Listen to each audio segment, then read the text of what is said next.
இன்னைக்கு காலையில் ஒரு டாபிக் பார்த்துட்டு இருந்தேன் ரிலேஷன்ஷிப் பற்றி. அதில் முக்கியமான ஒரு விஷயம் சொல்லியிருந்தாங்க.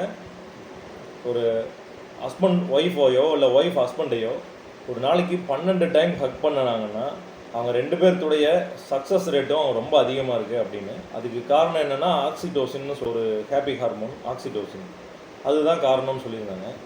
அந்த டாபிக் படிக்கும்போது எனக்கு ஒன்று தோணுச்சு, 12 டைம் ஹக் பண்ணணுன்னா நமக்கு ரிலேஷன்ஷிப் நல்லா இருக்கணுமே முதல்ல அப்படின்னு. ஸோ அதை பற்றி பேசலாம் அப்படின்னு யோசித்தேன். ரிலேஷன்ஷிப் நல்லா இருக்கணும்னா அதுக்கு 3 விஷயம் இருக்குது. என்னென்ன விஷயம்னா, கம்யூனிகேஷன் நல்லா இருக்கணும், ஹஸ்பண்டுக்கும் ஒய்ஃபுக்கும் நடுவில் பாண்டிங் நல்லா இருக்கணும், அடுத்தது ரொம்ப முக்கியமான விஷயம் ரொமான்ஸ் நல்லா இருக்கணும். ஃபஸ்ட்டு வந்து கம்யூனிகேஷனை வந்து சிம்பிளாக உங்களுக்கு ஞாபகம் வச்சுக்கிற மாதிரி சொல்கிறேன். லேப்ஸ்னு சொல்லலாம், LABS labs. First L, listen to your spouse.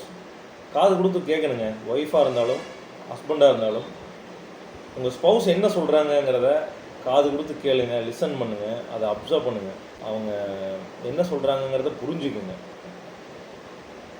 அடுத்தது வந்து அட்ஜஸ்ட்மெண்ட். ஸோ ஒய்ஃபாக இருந்தாலும் அவங்களோட இம்பார்ட்டன்ஸ் எது, ப்ரையாரிட்டிஸ் எதுங்கிறத பார்த்து அட்ஜஸ்ட் பண்ணிக்கணும். அதே மாதிரி ஹஸ்பண்டாக இருந்தாலும் ஒய்ஃபுக்கு எது இம்பார்ட்டன்ட், எது அவங்களுக்கு ப்ரையாரிட்டி, அதை பார்த்து இவங்க அட்ஜஸ்ட் பண்ணிக்கணும்.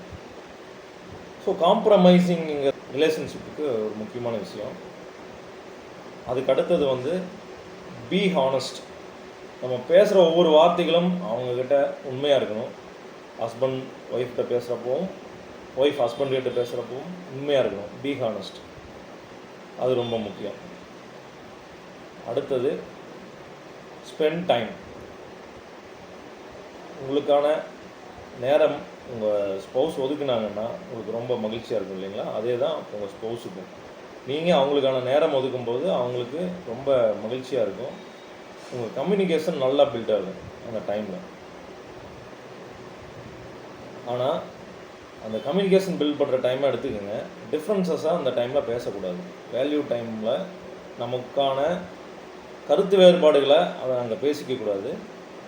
நம்ம கம்யூனிகேட் பண்ணுறதுக்காக கருத்து ஒற்றுமைகளை பற்றி மட்டும் பேசிக்குவோம் அந்த டைமில். அதுக்கு அடுத்தது வந்து பாண்டிங். நல்லா பாண்டிங் வேணும்னா ஒரு 4 விஷயம் சிம்பிளாக சொல்கிறேன். கிரேட்ஃபுல்லாக ஃபீல் பண்ணணும்.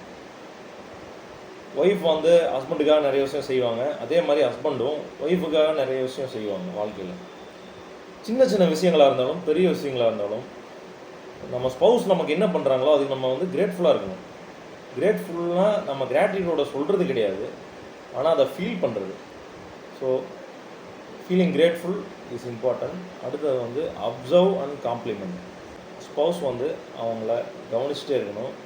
எந்தெந்த விஷயத்தில் நீங்கள் காம்ப்ளிமெண்ட் கொடுக்க முடியுமோ, நல்லா அழகாக இருக்க, உங்கள் சேரீ ரொம்ப அழகாக இருக்குது, இது எல்லாமே வந்து சொல்லணும்.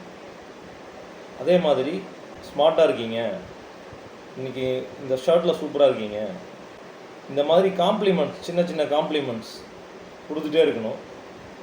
இது ரொம்ப முக்கியமான விஷயம். அதுக்கு அடுத்தது ரெஸ்பெக்ட். நம்ம ஒய்ஃப் தானே, நம்ம ஹஸ்பண்டு தானே அப்படின்னு டேக்கன் ஃபார் கிராண்டட்னு எடுத்துக்கூடாது. சில இடங்களில் அவங்களுக்கு கொடுக்க வேண்டிய ரெஸ்பெக்ட் கண்டிப்பாக கொடுத்தாகணும். முக்கியமாக 3rd பர்சனுக்கு முன்னாடி கண்டிப்பாக வந்து அந்த ரெஸ்பெக்ட் கொடுத்தாகணும். 4வது வந்து ரெஸ்பான்சிபிள். Feeling responsible. அவங்க க்ரோத்துக்கு நம்ம ரெஸ்பான்சிபிள் அப்படின்னு நம்ம நினைக்கணும். ஹஸ்பண்டாக இருந்தாலும் ஒய்ஃபுக்கு வேறு கோல் இருக்கும், அதே மாதிரி ஹஸ்பண்டுக்கும் வேறு கோல்ஸ் இருக்கும் லைஃப்பில். ஸோ அவங்க கோல் அச்சீவ் பண்ணுறதுக்கு நம்ம ஹெல்ப் பண்ணணும், அதே மாதிரி நம்ம கோல் அச்சீவ் பண்ணுறதுக்கும் அவங்க ஹெல்ப் பண்ணணும். இது ஒருத்தருக்கு ஒருத்தர் வந்து நம்ம அவங்க கோல் அச்சீவ் பண்ணுறது நமக்கும் முக்கியம்னு நம்ம நினைக்கணும். அது ஃபீலிங் ரெஸ்பான்சிபிள். அவங்க வாழ்க்கையில் என்ன நடந்தாலும் அவங்களுக்கு நடக்கிறதுக்கு நம்மளும் ரெஸ்பான்சிபிள் தான். ஸோ அதை ஃபீல் பண்ணணும். ஃபீலிங் ரெஸ்பான்சிபிள் வந்து ரொம்ப முக்கியமான விஷயம்.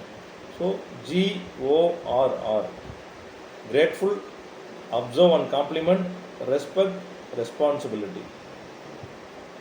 3வது டாபிக் ரொமான்ஸ். ரொமான்ஸ்லேயும் இந்த மாதிரி ஒரு 4 ஸ்டெப் இருக்குது. ஃபிப்ஸ்னு சொல்லலாம், FIPS. ஆனால் இப்போ பார்க்க போகிறதில்ல, இன்னொரு நாள் ரொம்ப ஆழமாக பார்ப்போம்.